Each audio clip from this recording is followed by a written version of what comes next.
hello students तो যোৱা কিছুদিন ধৰি আমাৰ কমেন্টছতে হওক বা মেছেজতে হওক বহুত ছাত্ৰ ছাত্ৰীয়ে কমেন্ট কৰি আছে যে স্যাৰ জানুৱাৰীৰ পৰা আমি শুনি আছো যে জানুৱাৰীৰ পৰা আমাৰ কি হ'ব এইচএসএলসি বা এইচএস এক্সাম হ'ব আমাৰ টিচাৰে কৈছে বা উৰা বাতৰি শুনি আছে যে জানুৱাৰীৰ পৰা হ'ব বুলি তো এনে ধৰণৰ খবৰ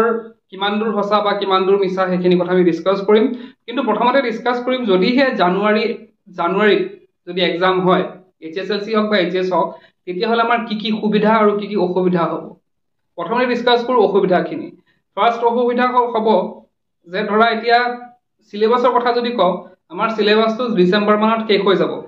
ম্যাক্সিমাম কলেজ বা স্কুলে ট্ৰাই কৰে যে তেওঁলোকে নৱেম্বৰত শেষ কৰক ডিসেম্বৰত টেষ্ট পাতক তাৰ পিছতে বিদায় দিয়ক গতিকে নৱেম্বৰ বা ডিসেম্বৰৰ মানে মাজ ভাগতে কি হৈ যাব সিলেবাস পঢ়াইবিলাক কমপ্লিট হৈ যাব কিন্তু ৰৈ যাব আমাৰ প্ৰিপাৰেচন ৰৈ যাব আমাৰ ৰিভিজন তো সেই ক্ষেত্ৰত দেখা যায় যে আমাৰ কি হ'ব আমাৰ যদি জানুৱাৰীত এক্সাম হয় আমি কিন্তু ৰিভিজনৰ কাৰণে মাত্ৰ এমাহ মানে পাম গতিকে হেতু এটা ডাঙৰ এটা প্ৰবলেম হ'ব তাৰ পিছতে জানুৱাৰীত এক্সাম হোৱাৰ লগে লগে ছাত্ৰ ছাত্ৰীসকলৰ এটা মাইন্ডসেট এটা কি হ'ব যে এক মাহ আগতে যিহেতু বাৰ এক্সাম হৈ আছে এক ডেৰ মাহ আগতে যিহেতু এক্সাম হৈ আছে গতিকে মোৰ প্ৰিপাৰেচন ভাল নহল গতিকে মই এক্সামত এটা ভাল পাৰফৰমেন্স দিব নোৱাৰিম তো তেনে ধৰণৰ এটা মেন্টালিটি লৈ পেলাই তেওঁলোকে এক্সামত যাব আৰু তেওঁলোকৰ যিহেতু হসাকৈ প্ৰিপাৰেচনৰ টাইম আৰু অলপ লাগিছিলে খুব কম যিহেতু তেওঁলোকে পালে গতিকে তেওঁলোকৰ হেতু যোনটো তেওঁলোকৰ একচুয়াল যোনটো ষ্ট্ৰেংথ আছে হেতু তেওঁলোকে দিব নোৱাৰিব তাৰ পিছত আৰু এটা অসুবিধা হ'ব যে তেওঁলোকে কেতিয়াও মানে তেওঁলোকৰ ধৰা পেপাৰ প্ৰেজেন্টেশন হওক বা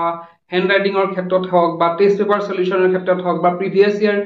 পেপাৰ সলিউশনৰ ক্ষেত্ৰত হওক সেইখিনি ইমান টাইম নাপাব তেওঁলোকে ধৰা আমি ডিসেম্বৰ মানত আমাৰ স্কুল কলেজ শেষ হৈ গ'লে তাৰ পিছত আমি ধৰা দুমাহ মান আমি পাও ধৰা দেৰ মাহ দুমাহ মান পাও আমি মানে কোৱেশ্চন পেপাৰ টেষ্ট পেপাৰ কৰিবলৈ বা প্ৰিভিয়াস ইয়াৰ কোৱেশ্চন কৰিবলৈ আমি অলপ সময় পাওঁ বা আমি পেপাৰ প্ৰেজেন্টেশনৰ কাৰণে সময় পাওঁ কিন্তু এবাৰ যেহেতু সেইখিনি সময় নাথাকিব গতিকে আমাৰ কি হ'ব সেই ক্ষেত্ৰত আমাৰ অসুবিধা হ'ব যাৰ ফলত আমাৰ এক্সামৰ এটা ভাল পাৰফৰমেন্স কৰিবলৈ অলপ অসুবিধাৰ সৃষ্টি হ'ব নেক্সট এতিয়া হ'ল আমি এইখিনি গম পালো যে আমাৰ অসুবিধা কি হ'ব এতিয়া যদি আমি কওঁ যে জানুৱাৰীত এক্সাম হোৱাৰ লগে লগে আমাৰ সুবিধা কি হ'ব সুবিধা এটো হ'ব যে যেহেতু যদি মানে জানুৱাৰীত যদি এক্সাম হয় তেতিয়াহ'লে আমাৰ কি হ'ব সময়টো যেহেতু কম গতিকে আমাৰ কি হ'ব হয়তো সিলেবাস কমাই দিব পাৰে যদি বাই চান্স ধৰা ইলেকশনৰ কাৰণে যদি বাই চান্স ইলেকশনৰ কাৰণে জানুৱাৰীত এক্সাম হৈও যায় তেতিয়াহ'লে বৰ্ডেও হেতু কথা গম পাব যে ছাত্ৰ ছাত্ৰীসকলৰ প্ৰিপাৰেচন কম হ'ব তেওঁলোকে ৰিভিজনৰ কাৰণে টাইম নাপাব তেওঁলোকে হয়তো যদিহে বাই চান্স হয় আৰু তেতিয়া হয়তো তেওঁলোকে কি কৰিব পাৰে সিলেবাস কমাই দিব পাৰে বা যদিহে সিলেবাসও নকমাই তেওঁলোকে লাষ্ট চেপ্টাৰ বিলাকত যোনবিলাক ধৰা একাডেমিক ক্যালেন্ডাৰখন যদি আমি ফলো কৰো একাডেমিক ক্যালেন্ডাৰখন ফলো কৰিলে আমি দেখা পাম যে তাত মান্থ ওয়াইজ কিছুমান সিলেবাস দিয়া থাকে তো মান্থ ওয়াইজ সিলেবাসৰ লাষ্টৰ খিনি পা হয়তো তেওঁলোকে তাৰ পৰা কম কোৱেশ্চন কাটিব পাৰে বা তাৰ পৰা বেছি টান কোৱেশ্চন নাকাটিব পাৰে তেনে ধৰণৰ ইনষ্ট্ৰাকচন হয়তো তেওঁলোকে দিব বৰ্ডৰ পৰা যিসকলে কোৱেশ্চন পেপাৰ কাটিব তো সেইটো এটা সুবিধা হ'ব আৰু এটা সুবিধা কি হ'ব যেহেতু এক্সাম সোনকালে পাতিব সোনকালে পাতাৰ লগে লগে তেওঁলোকে তো গম পাব যে ছাত্ৰ ছাত্ৰীসকলে ভালদৰে প্ৰিপেয়াৰ কৰিব পৰা নাই গতিকে বহিখিনি চাওতে তেওঁলোকক সেইটো ইনষ্ট্ৰাকচন দিয়া হ'ব যে বহিখিনি অলপ ঢিলাকে চাব লাগে ইমান টানকে চাব নালাগে তো সেইটো আমাৰ এটা সুবিধা হ'ব আৰু ৰিজাল্টৰ ক্ষেত্ৰত আমি দেখা পাম যে যদিহে কোনোবা হয়তো অলপৰ কাৰণে ৰৈ গৈছে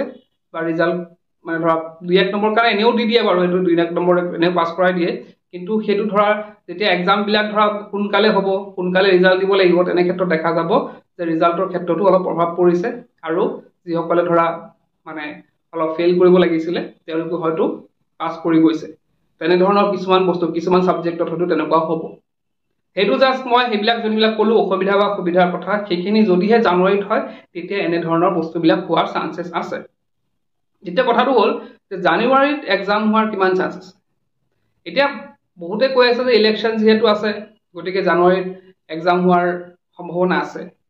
হেতু জাস্ট এটা আমাৰ অনুমান আমি হেতু আগতে ভিডিও দিছো এটো কথা যে হেতু জাস্ট আমি এটা অনুমান কৰি আছো যে ইলেকশনৰ কাৰণে জানুৱাৰীত এক্সাম হ'ব কিন্তু আমি যদি একাডেমিক ক্যালেন্ডাৰত চাও তেতিয়া আমাৰ কি আছে তাতো মাৰ্চ মাহত লিখা হৈ আছে মাৰ্চ মাহত জেনেৰেল নহয় ফেব্ৰুৱাৰী মাহতে হয় কিন্তু আমি জাস্ট এটা এক্সিউম কৰি আছো যে ইলেকশনৰ কাৰণে হয়তো জানুৱাৰীত হ'ব কিন্তু যিমান পাৰে বৰ্ডে কিন্তু কেতিয়াও হেতু নকৰে যে বৰ্ডেও জানে যে ছাত্ৰ ছাত্ৰীসকলৰ অসুবিধা হ'ব বা মই যোনখিনি কলো যে তেওঁলোকে কি কৰিব লাগিব পেপাৰ কম মানে সহজকৈ কাটিব লাগিব বা পেপাৰখিনি সহজকৈ চেক কৰিব লাগিব তো এনেধৰণৰ তেওঁলোকেও নিবিচাৰে সেইবিলাক বস্তু তো সেইকাৰণে তেওঁলোকে কি কৰিব তেওঁলোকে সেইটো নিবিচাৰিব যে সোনকালে আনি পেলাই এক্সামটো দিয়ক জানুৱাৰী মাহতে এক্সাম পাতি পেলাই তেওঁলোকে এটা অসুবিধাৰ সৃষ্টি কৰক সেইটো তেওঁলোকে নিবিচাৰে তো যিমান পাৰে তেওঁলোকে যিমান পাৰে ট্ৰাই কৰিব যে ফেব্ৰুৱাৰীতে এক্সামটো পতা হওক আৰু বাই চান্স যদি একেবাৰে নোৱাৰা অৱস্থা হৈ যায় তথাপিও তেওঁলোকে হয়তো জানুৱাৰী লাষ্ট উইকতহে পাতিব ইয়াৰ আগত কিন্তু নহয় গতিকে এক্সাম ইমানো নহোৱা মানে তোমালোকে যে ভাবি আছে যে এক্সামটো আগুৱাই পেলাই হয়তো বহুতে ভাবি আছে জানুৱাৰী ফাৰ্ষ্ট উইকতে পাতি দিব বা ছেকেণ্ড উইকত পাতি দিব সেইটো কেতিয়াও নহয় ইমান সোনকালেও নিদিয়ে দিলে হয়তো মই জাষ্ট কৈছোঁ যদিও দিয়ে জানুৱাৰীত হয়তো লাষ্ট উইকত দিব কিন্তু তাৰ আগত কিন্তু নিদিয়ে বা ফেব্ৰুৱাৰীতে যিমান পাৰে বহুতে ফেব্ৰুৱাৰীতে ট্ৰাই কৰিব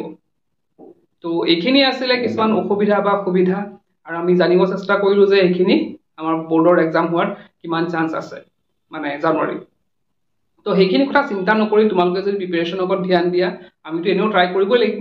আমি এনেও ট্ৰাই কৰিব লাগিব যে আমি